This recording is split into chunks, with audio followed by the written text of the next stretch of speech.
হুগলির চণ্ডীতলার প্রাক্তন আইসির হাওড়ায় গুলিবিদ্ধ হওয়া নিয়েও এখনো রহস্যের চাদর। বান্ধবীর সঙ্গে দেখা করতে যাওয়া প্রাক্তন আইসিকে গুলি মারল কে? গুলি চলার কারণ কি? ঘটনাস্থলে দেশে পিস্তল এলো কোথা থেকে? দুষ্কৃতীরা যে পিস্তল নিয়ে ঘোরে তা কার কাছে ছিল? ক্যান্সারে নেই আর ভয়, NCRI হবে এর জয়। আপনাদের ভরসা নেতাজি সুভাষচন্দ্র বোস ক্যান্সার হসপিটাল। বুধবার রাত 11:36 সিসিটিভি ফুটেজে দেখা যায় শুনশান রাস্তার ধারে গাড়ির পেছন থেকে এসে মাটিতে শুয়ে পড়েন চণ্ডীতলা থানার আইসি জয়ন্ত পাল। সঙ্গে থাকা লোকজন তোলার চেষ্টা করলেও লাভ হয়নি। হঠাৎ বাইকে করে আসে দুই যুবক। তখন নিজে থেকেই উঠে দাঁড়ান আইসি। কিন্তু কি করে গুলিবিদ্ধ হলেন পুলিশ আধিকারিক? ঘটনাস্থলে দেশে পিস্তল এলো কোথা থেকে? সেই প্রশ্নের উত্তর মিলছে না। এই গোটা ঘটনার পর যেটা নিয়ে প্রশ্ন উঠছে যে থানার যিনি আইসি তিনি যদি কখনো অস্ত্র নিয়ে বেরোন, আর্মস নিয়ে বেরোন, তার 9mm পিস্তল নিয়ে বেরোনোর কথা। বেঙ্গল এবং কলকাতা পুলিশের যারা অফিসার তারা যখন তল্লাশি অভিযানে যায় তারা 9mm পিস্তল নিয়েই বেরোয়। কিন্তু এক্ষেত্রে ঘটনাস্থল থেকে যে আর্মস রিকভারি হয়েছে সেটা কিন্তু দুষ্কৃতীদের হাতে থাকে, কান্ট্রি মেড অস্ত্র। তাহলে সেটা এই ঘটনাস্থলে এলো কী করে? পুলিশ আধিকারিকরা বলছেন ঘটনাস্থল থেকে যে গুলির খোল পাওয়া গেছে সেটা ব্যালিস্টিক টেস্টের জন্য পাঠানো হবে এবং চণ্ডীতলা থানার আইসিকে জিজ্ঞাসাবাদ করা হবে যে কি করে একটা কান্ট্রি মেড ফায়ার আর্মস ঘটনাস্থলে এলো। রহস্য আরো বাড়াচ্ছে আইসির ভূমিকা। তাকে ইতিমধ্যে সরিয়ে দেওয়া হয়েছে। সূত্রের খবর, বুধবার রাত 10:30 নাগাদ হুগলি থেকে বন্ধুর গাড়িতে পুলিশ স্টিকার লাগিয়ে বেরোন চণ্ডীতলা থানার আইসি জয়ন্ত পাল।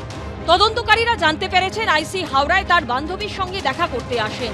অন্যদিকে বান্ধবী আবার হাওড়ার ঘোষপাড়া রোডে এক বন্ধুর সঙ্গে দেখা করতে আসেন। কিন্তু তাহলে গুলি চালালো কে? হাওড়া সিটি পুলিশ সূত্রে খবর, বাইরে থেকে কোনো গুলি চালানো হয়নি। অথচ আইসির বান্ধবীর দাবি তিনি গুলি চলতে দেখেননি, রক্তাক্ত অবস্থায় আইসিকে দেখেছেন। আবার আইসি দাবি করেছেন বান্ধবীর সঙ্গে তর্কাতর্কি হবার পর নিজেকে নিজে গুলি করেন তিনি।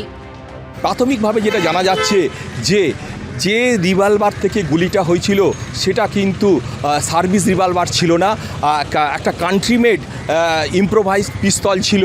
এবং এই পিস্তল কিভাবে কোথা থেকে ওই থানার আইসির কাছে এলো সে সম্পর্কে তদন্ত শুরু হয়েছে।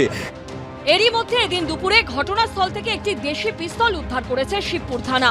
এখানে প্রশ্ন উঠছে, দেশি পিস্তল তাহলে কে নিয়ে এলো? আইসি সার্ভিস পিস্তল হলে তা 9mm হবে বা .38mm হবে। তাহলে দুষ্কৃতীদের হাতে যে পিস্তল থাকে তা এই ঘটনায় এলো কি করে? আইসি যদি নিজেকে নিজে গুলি করেন তাহলে আইসি কি বেআইনি অস্ত্র নিয়ে এসেছিলেন, নাকি অন্য কারোর চালানো গুলিতে আইসি আহত হলেন?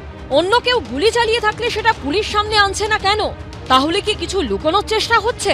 রহস্য বাড়িয়েছে এক প্রত্যক্ষদর্শীর বক্তব্য, যিনি দাবি করেছেন আইসি সরকারি হাসপাতালে নিয়ে যেতে নিষেধ করেন।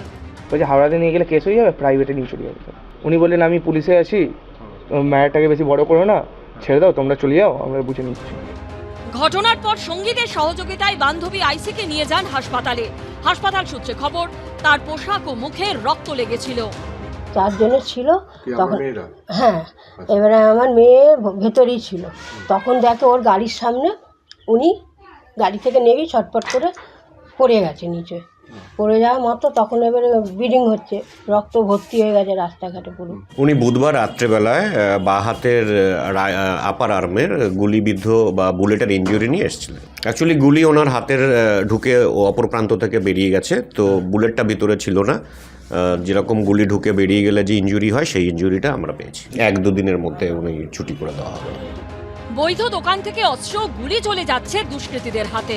জীবনতলায় কার্তুজ উদ্ধারের ঘটনায় এমনই তথ্য হাতে এসেছে রাজ্য STF এর। কিন্তু এবার হাওড়া কাণ্ডে প্রশ্ন উঠে গেল, বেআইনি অস্ত্রকে ব্যবহার করছে পুলিশও? সুনীত হালদার, ময়ূখ ঠাকুর চক্রবর্তী ও শিবাশিস মৌলিকের রিপোর্ট, ABP আনন্দ।